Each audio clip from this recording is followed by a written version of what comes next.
கிறிஸ்துவுக்குள் அன்பான தேவ ஜனமே, உங்கள் அனைவருக்கும் ஆண்டவராகிய இயேசு கிறிஸ்து நாமத்தினாலே வாழ்த்துக்கள். இன்று நாம் ஆண்டவருடைய நீதிமொழிகள் 1ஆம் அதிகாரம் 7-8 வசனத்தை தியானிக்க போகிறோம். அதுக்கு முன்பாக ஒரு சின்ன ஜெபம் செய்வோம். சர்வ வல்லமையுள்ள பிதாவே, இந்த மாலை வேலைக்காக உமக்கு நன்றி செலுத்துகிறோம் தகப்பனே. ஆண்டவரே, உம்முடைய வசனத்தை நாங்கள் தியானிக்க நீர் ஆசீர்வாதத்திற்காக நன்றி தகப்பனே. இங்கு கேட்கின்ற மக்களும் வெளியில் கேட்கின்ற மக்களும் அனைவரும் நீர் ஆசீர்வதிப்பாராக. அடியேன் உறவுகளும் நண்பர்கள் குடும்பங்களும் உலகத்தில் உள்ள அனைத்து மக்களையும் நீர் ஆசீர்வதிப்பாராக.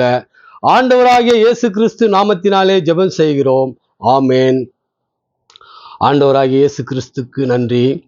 இப்போது நாம் நீதிமொழிகள் 1ஆம் அதிகாரம் 7-8 வசனம் வாசிக்கப் போகிறோம்.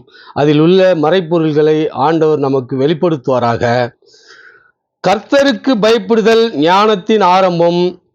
மூடர் ஞானத்தையும் போதகத்தையும் அசட்டை பண்ணுகிறார்கள். இதில் என்ன சொல்லுகிறார் ஆண்டவர்னா, ஞானம் என்பது கர்த்தருக்கு பயப்படுவதனால் வருவது அப்படின்னு சொல்றார். அது எவது ஆரம்பம். கர்த்தரை பின்பற்றி அவருடைய வேதத்தை வாசித்தால் தான் ஞானம் முழுமையாக நாம் பெற முடியும். ஆனால் கர்த்தருக்கு பயப்பட்டால் தான் நாம் அவருடைய வார்த்தைகளை கை கொள்ளவோ அவருடைய வேதத்தை வாசிக்கவோ நாம் முற்படுவோம். அப்போ ஞானத்தின் ஆரம்பம் என்னவென்று சொல்கிறார் என்றால், கர்த்தருக்கு பயப்படுதல். நாம் கர்த்தருக்கு பயப்படணும். அதுக்கு முன்னாடி நாம் என்ன செய்யணும்னா, தாய் தகப்பனு பயப்படணும். தாய் தகப்பனுக்கு பயந்தால் தான் நாம் கர்த்தருக்கு பயப்படுவோம். ஏன்னா நேரில் இருக்கிற தாய் தகப்பனையே நம்ம பயப்படாமல் கீழ்ப்படியாமல் நம்ம போகிறதுனால தான் ஆண்டவரை மறந்துடுறோம். அதனால் தாய் தகப்பனுக்கு பயப்படுங்க. தாய் தகப்பனுக்கு பயந்தால் அறிவுரைகள் கிடைக்கும். ஆண்டவருக்கு பயந்தால் ஞானம் கிடைக்கும். ஞானம் கிடைச்சாதான் இந்த உலகத்தையே ஆளுகை செய்கிற அளவுக்கு உனக்கு எல்லா திறனும் வரும். ஏன்னா இன்றைக்கு நிறைய கண்டுபிடிப்புகளும் மற்ற எல்லா விஷயங்களும் செய்தவர்களெல்லாம் அதிகம் கற்றவர்களெல்லாம் இல்லை. தாமஸ் ஆல்வா எடிசன்லாம் ஒரு 8ஆம் வகுப்பே தாண்டல. அவர் மூளை வளர்ச்சியில் அந்த பிள்ளை படிக்கவே முடியாதுன்னு ஸ்கூலை விட்டு அனுப்பிச்சிட்டாங்க. அவங்க தாய் ஒரு டீச்சராக இருந்ததுனால அந்த அம்மாவே சொல்லி கொடுத்தாங்க. அதுக்கப்புறம் அவராக வெவ்வேறு ஸ்கூலில் படித்து கண்டுபிடிப்புகளை கண்டுபிடிச்சி 1300 கண்டுபிடிப்புகள் இந்த உலகத்தில் அவர் கண்டுபிடிச்சி. அவர் ஒரு கிறிஸ்தவர். அவங்க அப்பா ஒரு பாதிரியார். அவங்க அம்மா ஒரு நர்சரி ஸ்கூல் டீச்சரு. 1300 கண்டுபிடிப்புகள் கண்டுபிடிச்சி அந்த 1003ல் 1100க்கு மட்டும் இந்த காப்புரிமைன்னு ராயல் டேக்ஸ் அதை பெற்றிருக்கிறார். அவர் மீதி 200 இலவசமாக கொடுத்துட்டார் உலக மக்களுக்காக. ஸோ அந்த அளவுக்கு மேத அவங்க அம்மா கிட்ட ஒரு கடிதம் எழுதுறாரு. அப்போல்லாம் கடித போக்குவரத்து தான். அப்போ கடிதம் எழுதும்போது தூரத்தில் இருக்கார். கடிதம் எழுதும்போது, அம்மா இது மாதிரி என்னால் ஆய்வுகள் பண்ண முடியல, எனக்கு நிறைய இடையூறுகளும் கஷ்டங்களும் வருது, என்ன செய்யுதுன்னு கடிதம் எழுதும்போது அவங்க அம்மா திரும்ப ஒரு கடிதம் எழுதுறாங்க. நீ ஆண்டவரை வேண்டுதல் செய், ஆண்டவருடைய வேதத்தை வாசி, ஆண்டவர்கிட்ட வேண்டுதல் செய், உனக்கு அனைத்து நன்மைகளும் ஆண்டவர் தருவார், உனக்கு ஞானத்தை தருவாருன்னு அன்றைக்கு அந்த தாய் சொன்னாங்க. அதுபோல தான் அவர் ஆண்டவருடைய வேதத்தை வாசித்து ஆண்டவருக்குள் இருந்ததுனால ஆண்டவருக்கு அவர் கொடுத்த அந்த ஞானம் 1300 கண்டுபிடிப்புகள். இன்னைக்கு நாம் அனுபவிக்கிற பார்க்கின்ற எல்லாமே அவருடைய கண்டுபிடிப்புகள், முக்கியமானவைகள். அதில் அவர் கண்டுபிடிச்சதில் கரண்ட்டு, பல்பு இது எல்லாமே அடங்கும். ஸோ அந்த மாதிரி ஒரு ஞானம் பெறணும்னா, ஞானம் பெறதுக்கு அதிக படிக்க வேண்டிய அவசியம் இல்லை. அது ஆண்டவர் கொடுத்தா யாருக்கு வேணுனாலும் கொடுப்பார். அப்போ நாம் அது போன்ற ஞானத்தை பெறணும்னா நம்ம என்ன செய்யணும்? கர்த்தருக்கு கீழ்ப்படியணும், கர்த்தருக்கு பயப்படணும். அப்படி பயப்படுறது தான் ஆரம்பம். அதுக்கப்புறம் கர்த்தருடைய ஆண்டவர் சொன்ன கட்டளைகளும் நியாயப்பிரமாணங்களும் அவருடைய உபதேசங்களும் அவருடைய அறிவுரைகளும், கட்டளைகள் வேற, உபதேசங்கள் வேற, அறிவுரைகள் வேறுன்னு தனித்தனியாக இருக்குது. நாம் அதெல்லாம் ஆராய்ந்து படித்தோம்னா நமக்கு அத்தகைய ஞானத்தை ஆண்டவர் கொடுப்பார், கொடுத்துருக்கிறாரு. உலகத்தில் கண்டுபிடிப்புகள் எல்லாம் கிறிஸ்தவர்கள், இது யாரும் மறுக்க முடியாது. வீம்புக்கு வேணா பேசலாம், நாங்கள் இதை பண்ணோம் அதை பண்ணோம். ஆனால் இன்றைய நடைமுறையில், இன்றைய நவீன உலகத்தில் இன்னைக்கு இருக்கிற எல்லாமே கிறிஸ்தவர்களும் கிறிஸ்தவ யூதர்களும் யூதர்களை 2 பிரிவு இருக்குது. யூதர்களை கிறிஸ்தவ பின்பற்றவங்க கொஞ்சம் பேர் இருக்காங்க. அவங்களுடைய யூத மார்க்கத்தை மோசையுடைய உடன்படிக்கை பின்பற்றவங்களும் இருக்காங்க. யூத கிறிஸ்தவர் இருக்கிறாங்க, நம்மை போன்ற கிறிஸ்தவர்களும் இருக்காங்க. போன்ற அந்த ஞானம் எங்கேருந்து வந்தது உலகத்தில் அனைத்துக்குன்னா வேதத்திலிருந்து தான் வந்தது. இதை வாதம் பண்ணுகிறவர்கள் பண்ணுவார்கள், நமக்கு அதை பற்றி கவலை இல்லை. நீங்கள் உலகமே வந்து கிறிஸ்துவ வேதத்தை பின்பற்றி அவருடைய வழியில் நடந்தால் உலகம் அமைதியாகவும் மகிழ்ச்சியாகவும் சந்தோஷமாகவும் இருக்கிறதுல மாற்று கருத்து இல்லை. இன்றைக்கு அநேக சித்தாந்தங்களும் கோட்பாடுகள் இருக்கிறதுனால இன்றைக்கி அநேக பிரச்சனைகளும் இருக்குது. சரி, அது ஒரு புறம் இருக்கட்டும், அந்த அரசியல் நமக்கு வேண்டாம். நம்ம கிறிஸ்தவ பிள்ளைகளை கிறிஸ்துவ ஞானத்தில் வளர்க்கணும்னா கர்த்தருக்கு பயப்படுற ஒரு சூழலை அந்த குழந்தைங்களுக்கு ஏற்படுத்தணும். 8ஆம் வசனம் என்ன சொல்றார் ஆண்டவர்னா, 7ஆம் வசனத்திலே மூடர் ஞானத்தையும் போதகத்தையும் அசட்டை பண்ணுகிறார்கள். மூடர் தான் ஆண்டவருடைய போதகத்தை அசட்டை பண்ணுவாங்க. இந்த பரியாசம் பண்ணுறது இந்த மாதிரி வேலைலாம் யார் செய்கிறாங்கன்னா மூடர் செய்வாங்க. மூடருக்கும் முட்டாளுக்கும் வித்தியாசம் உண்டு. முட்டாளுன்றது வந்து ஒரு செயலில் தவறிடுவான், இன்னொரு செயல் கரெக்டாக செய்வான், அவன் முட்டாள். மூடன்றவன் எப்போவுமே தப்பாக தான் செய்வான். எப்போவே பரியாசம் பண்ணுறது, கேலி கிண்டல் பண்ணுறது, சரி அவன் எல்லாம் தெரிஞ்ச மாதிரி ஆக்ட் கொடுப்பான், நான் ஒன்றும் தெரியாது. பார்வையிலே பார்த்தா ஒரு மேட்டுமையான பார்வையெல்லாம் அவன் கையில் இருக்கும். மேட்டுமையாக பார்க்குறது, நான் யார் தெரியுமா, நாங்கள் எப்படி தெரியுமா அப்படின்னுவோம். ஆனால் கட்சியில் பார்த்தா ஒன்றும் இருக்காது, ஒன்றும் தெரியாது. ஆண்டவரை தெரிந்து கொள்ளாதவர்கள் இந்த பூமியில் எவ்வளோ பெரிய உயரத்தில் இருந்தாலும் அவர்கள் ஒன்றுக்கும் உதவாதவர்கள், ஒன்றும் தெரியாதவர்கள். வேதமும் அப்படி தான் சொல்லுது. அவர்கள் இன்னொன்று அதிகப்படியாக இன்னொன்று என்ன சொல்கிறாருன்னா, தேவனை அறியாதவன் பாவினே சொல்லுது. பாவம், முதல் பாவம் எதுனா தேவனை அறியாதவனே பாவம். அதனால் ஆண்டவருடைய ஞானத்தை போதகத்தை யார் தள்ளுறானோ, அவன் அசட்டை பண்ணுறானோ, அவன் வந்து மூடன்னு சொல்கிறார். இப்போ மூடன் என்றவன் ஒன்றுமே தெரியாதவன், முட்டாள் என்றவன் ஒன்று தெரியும் ஒன்று தெரியாது. அந்தந்த சூழலுக்கு ஏற்ற மாதிரி அவனுடைய போக்கு மாறி இருக்கும். முட்டாளை எப்போ வேணால் நம்ம திருத்தி சரியான பாதையில் கொண்டு வந்துட முடியும். ஆனால் மூடனை எப்பவுமே கொண்டு வர முடியாது. ஆண்டவராக அவனை இழுத்து கொண்டால்தான். அதான் சொல்கிறார், என் பரமபிதா ஒருவனை இழுக்காவிட்டால் அவன் என்னிடத்தில் வரமாட்டான் அப்படின்றார். இப்போ நாம் வந்து ஆண்டவருக்கு பயந்தோம்னா அந்த மூடர் என்ற இடத்துல நாம் இருக்க மாட்டோம். ஆண்டவர் நமக்கு ஞானத்தை போதிப்பார். 8ஆம் வசனம் என்ன சொல்றாரு, என் மகனே உன் தகப்பன் புத்தியை கேள், உன் தாயின் போதகத்தை தள்ளாதே. அழகாக சொல்லியிருக்காரு பார். தகப்பன்னா கொஞ்சம் அறிவுரை சொல்லுவார். ஏன்னா தகப்பன் வந்து நிறைய இடத்துக்கு போவார் வருவார். தான் அந்த பட்டறிவுன்னுவாங்கள்ல, கல்வி இல்லைனாலும் பட்டறிவுன்னு ஒன்று இருக்குது. நம்ம பார்க்குறது செய்கிறது, அங்கங்கே நடக்கிற விஷயங்கள் அனுபவ ரீதியாக நம்ம கற்றுக்குவோம். அப்போ அந்த அனுபவம் வயது வர வர வர வர என்னாகும், அனுபவத்தினால அங்கே இப்படி நடந்தது, அப்படி அங்கே நடந்தது, அதுக்கு இந்த தீர்வு அதான் தீர்வுன்றதை அவர் உணர்ந்து கொள்வார், புரிந்து கொள்வார். அதற்கு கல்வி தேவையில்லை, பட்டறிவுக்கு. அதுதான் தகப்பன்னா எல்லா தகப்பனையும் தான் சொல்கிறார். இங்கே கல்வி கற்ற தகப்பன், கல்வி கற்காத தகப்பனெல்லாம் சொல்லலை. தகப்பன்னா ஒரு பிள்ளைக்கு அப்பா, அவருடைய புத்தியை கேள்னா அவர் கற்றறிந்ததுன்னா பெரிய கல்லூரியெல்லாம் போய் கற்க வேண்டிய அவசியம்லாம் இல்லை. அவருக்கு தெரிஞ்ச ஞானத்தை உனக்கு போதிப்பார், நீ அதை தள்ளாத அப்படின்னு சொல்கிறார். என் மகனே உன் தகப்பன் புத்தியை கேள், உன் தாயின் போதகத்தை தள்ளாதே. புத்தி என்னன்னா, அப்பா கொஞ்ச நேரம் புத்தி சொல்லுவார், அதுக்கப்புறம் சரிப்பா சாப்பிடு படி இடின்ட்டு போயிடுவார். அம்மா என்ன பண்ணுவாங்கன்னா, எப்போ பாட்டு பாடுற மாதிரியே பாடின்னு இருப்பாங்க. அதான் போதகன்றார். அது என்னம்மா எப்போ பாரு பாட்டு பாடினீங்கிறியே நம்மன்னு சொல்லுவோம், சொல்லினே இருப்பாங்க அவங்க. அதுதான் வந்து தாய். அந்த போதகத்தை தள்ளாத, அந்த போதனையை தள்ளாத, கேளு, அதன்படி நடு அப்படின்னு சொல்கிறார் ஆண்டவர். எப்போ பார் சில இடத்துல என்ன செய்வாங்கன்னா, ஆசீர்வாதம் அதை பற்றியே பேசிகிட்டு இருப்பாங்க. ஆனாலும் கடிந்து கொண்டு பேசணும். குழந்தைங்களுக்கு கஷ்டத்தை சொல்லி தரணும், வறுமையை சொல்லி தரணும், நாம் முன்னாடி வாழ்ந்த வாழ்க்கையினுடைய சூழலை சொல்லி தரணும். அன்றைக்கு நான் மிகப்பெரிய கஷ்டத்துல எல்லாம் வாழ்ந்தது உண்டு அப்படின்றத நம்ம குழந்தைங்களுக்கு சொல்லணும். அப்போ தான் நாம் குழந்தைங்க இன்னும் கொஞ்சம் அந்த கஷ்டத்தை உணர்ந்து அதுக்கு ஏற்றபடி சரியான பாதையில் போவாங்க. வருத்தம் துன்பம் கஷ்டத்தை ஒரு மகன் உணர்ந்து வளர்றான்னா அவன் சிறப்பான மனிதனாக இந்த பூமியில் வளருவான். எதுவுமே தெரியாத செல்வ செழிப்போடு வளர்றவன் எவ்வளோ பெரிய செல்வம் இந்த மகனாக இருந்தாலும் ஒரு நாள் கெட்டு போயிடுவான். அதனால் குழந்தைங்களுக்கு கஷ்டத்தெல்லாம் சொல்லி கொடுங்க. வேதத்தில் இருக்கிற ஆசீர்வாதங்களையே சொல்லித்தராதீங்க. கஷ்டங்கள் யார் யார் ஊழியக்காரர்கள்லாம் மிகப்பெரிய துன்பம் துயரம் பட்டு தான் ஆண்டவருடைய வேதத்தெல்லாம் எழுதி நம்ம கையில் கொடுத்துட்டு போயிருக்காங்க. இவ்வளோ பெரிய வேதம் நமக்கு கையில் கிடைக்கணும்னா அவங்க பட்ட கஷ்டங்கள்லாம் ஒரு மிகப்பெரியது. அதனால் குழந்தைங்கள புத்தி சொல்லி வளர்க்குறது நல்லது.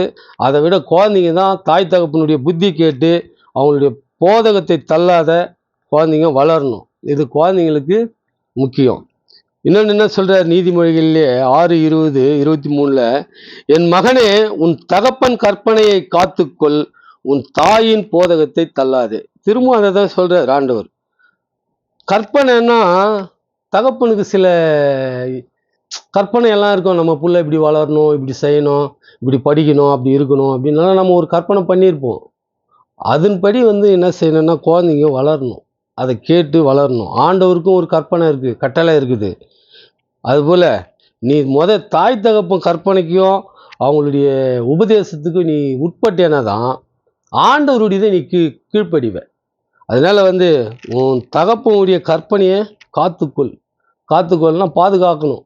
அப்பா நமக்கு இப்படிலாம் சொல்லியிருக்கிறாரு, இப்படிலாம் அப்பா இருந்தாலும் இல்லைனாலும் அதெல்லாம் நாம் செய்யணும் அப்படின்னு சொல்லிட்டு குழந்தைங்க உற்சாகமாக இருக்கணும். அதில் குழந்தைங்கள நாமளும் பாதுகாப்பாக வளர்க்கணும். தாயின் போதகத்தை தள்ளாது. மறுபடியும் தாயை பற்றி தான் ஆண்டவர் சொல்கிறாரு. தாய் எப்பவுமே திட்டினே இருப்பாங்க குழந்தைங்கள. அவங்க கோபம் பார்த்தீங்கன்னா ரொம்ப பெருசாகவும் இருக்காது, இதுவும் இருக்காது. சும்மா திட்டினே இருக்கிறது, இதை செய் அதை செய், இப்படி பண்ணு அப்படி பண்ணுன்னு நிற்பாங்க. அதுதான் போதகத்தை தள்ளாதே போதனை. 23 என்ன சொல்றாரு? கட்டளையே விளக்கு, வேதமே வெளிச்சம், போதக சிற்சியே ஜீவ வழி. கேட்டீங்களா? கட்டளையே விளக்கு, வேதமே வெளிச்சம், போதக சிற்சியே ஜீவ வழி. இப்பெல்லாம் குழந்தைங்களுக்கு விளக்கு பற்றி தெரியாதுன்னு நினைக்கிறேன் நான். விளக்கு என்பது அந்த காலத்தில் இப்பவும் தெரியும், பெரும்பான்மையான மக்களுக்கு தெரியாது. ஏன்னா எப்பவுமே நம்ம பெரும்பான்மையை தான் எடுத்து பேசுவோம் இல்லையா? அதனால சொல்ல வந்தேன் நான். இன்றைக்கும் கிராம பகுதியில் கரண்ட்டே இல்லாத கிராமங்கள்லாம் ஆயிரக்கணக்கில் நம்ம தேசத்துலேயே இருக்குது. ஸோ என்ன சொல்ல வரேன்னா, விளக்கு இப்போ இங்கே நம்ம சொல்கிற பெரும்பான்மையான இருக்கிற மக்களுக்கு விளக்கு பற்றி தெரியாது. விளக்குன்னு கேள்விப்பட்டிருப்பாங்க, அது எந்தெந்த வகையில் எத்தனை விளக்கு இருக்குதுன்னெல்லாம் தெரியாது இல்லையா?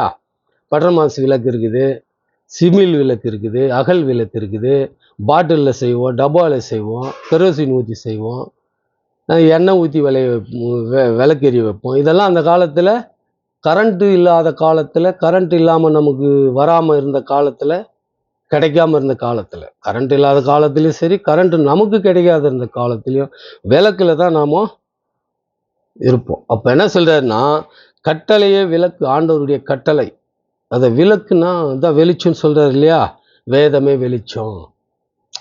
அது மாதிரி விளக்கு மாதிரி இருக்கணும் அவருடைய கட்டளையை. நாம் இருட்டில் தான் நமக்கு விளக்கு தேவைப்படும். வெளிச்சம் எங்கே தேவைப்படும்? இருட்டில் தான் தேவைப்படும் இல்லையா? அப்போது இருட்டில் நமக்கு வழிகாட்டக்கூடியது எது? வேதம். ஆண்டவர் சொல்கிறாரு, போதக சிற்சையே ஜீவ வழி. எது? வேதமே வெளிச்சம், அதை போதிக்கிற சிற்சியே ஜீவ வழி. வேதத்தை குறித்து வெளிச்சம், வேதம் வெளிச்சம்பா, அதில் தான் நமக்கு எல்லாம் இருக்குது. நாம் இந்த பூமியில் எப்படி வாழணும், எப்படி நடக்கணும், யார்கிட்ட எப்படி பேசணும், எப்படி நடந்து கொள்ளணும், அத்தனையும் இருக்குது. நாம் அதை கற்றுமானாக்கா இந்த பூமியில் வெளிச்சத்தில் நடக்கிற மாதிரி நடப்போம். வெளிச்சம்னா இருட்டு வெளிச்சம்னு நேரடி அர்த்தம் எடுத்துக்காதீங்க. ஒரு வெளிச்சத்தில், பகல் வெளிச்சம், சூரிய வெளிச்சத்தில் நாம் எப்படி போகிறோமோ அது போல் வேதத்தை கற்ற இந்த பூமி உள்ள இருளான சம்பவங்கள் நமக்கு நிறையா இருக்கு இல்லையா? நிறையா கஷ்டங்களும் வன்முறைகளும் எவ்வளோ இருக்குது. நம்மளை குற்றம் சாட்டுறவன், நம்மளை இழிவாக பேசுகிறவங்க எவ்வளோ பேர் இருக்காங்க. இதில் எல்லாம் நம்ம தெளிந்து நிற்கணும் அப்படின்னு சொன்னால் நமக்கு தேவை வேதம். வேதம் தான் வெளிச்சம். நீ அதை முழுமையாக கற்றியனா இந்த பூமியில் எப்பேற்பட்ட எந்த வார்த்தைகள், எந்த வசை வார்த்தைகள், வசை சொல்கள் உம்மை இழிவாக பேசினாலும், உமக்கு நெருக்குதல் கொடுத்தாலும், கஷ்டங்கள் கொடுத்தாலும், அதுலேருந்து நீ தப்பிக்கணும்னா உனக்கு வெளிச்சம் எதுன்னா வேதம். இருட்டில் எப்படி ஓட முடியும் நமக்கு தெரியுமா? முடியாது.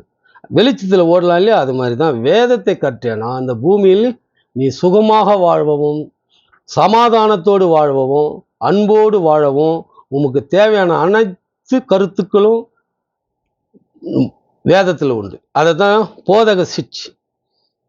போதகம் நம்ம போதிக்கிறாங்க, தாய் தகப்பன், ஆசிரியர் போதிக்கிறாரு, ஆலயத்தில் ஐயர் போதிக்கிறாரு, எல்லாம் கொஞ்சம் கஷ்டமாக போதிக்கிறாங்கன்னாக்கா அதுதான் நமக்கு என்னத்தை கொடுக்கும்? ஜீவ வழியை கொடுக்கும்.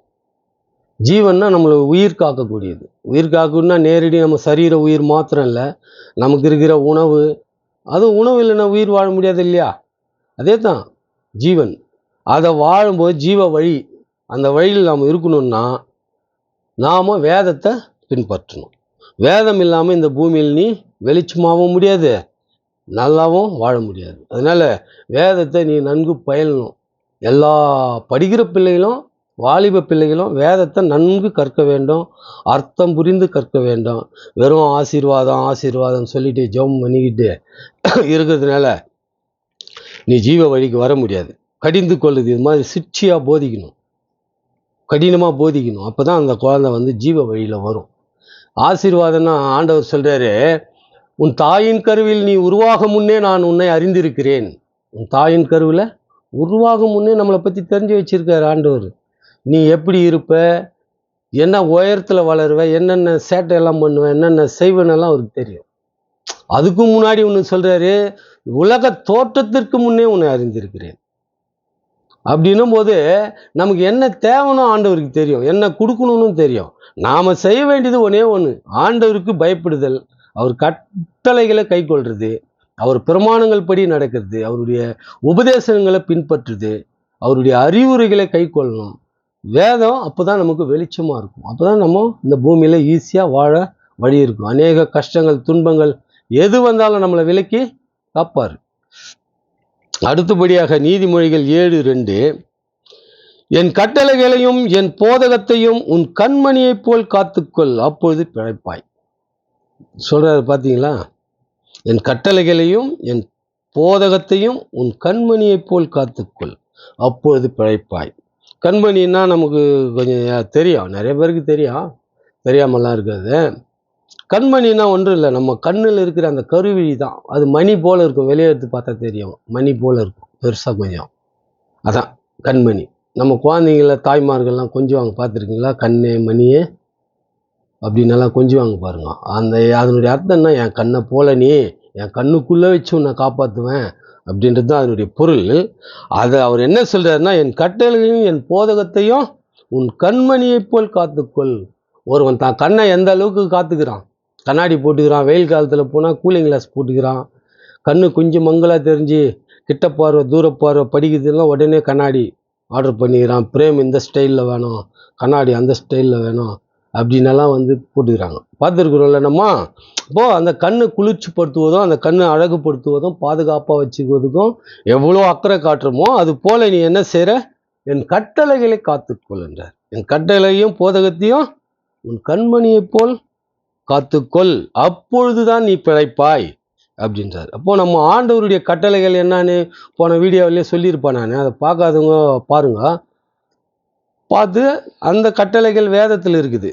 நான் வந்து ஒரு நினைவூட்டக்கூடியவன் தான். இது என்னுடைய கற்பனையோ என்னுடைய சித்தாந்தமோ அல்ல, இது எல்லாமே ஆண்டவருடையது.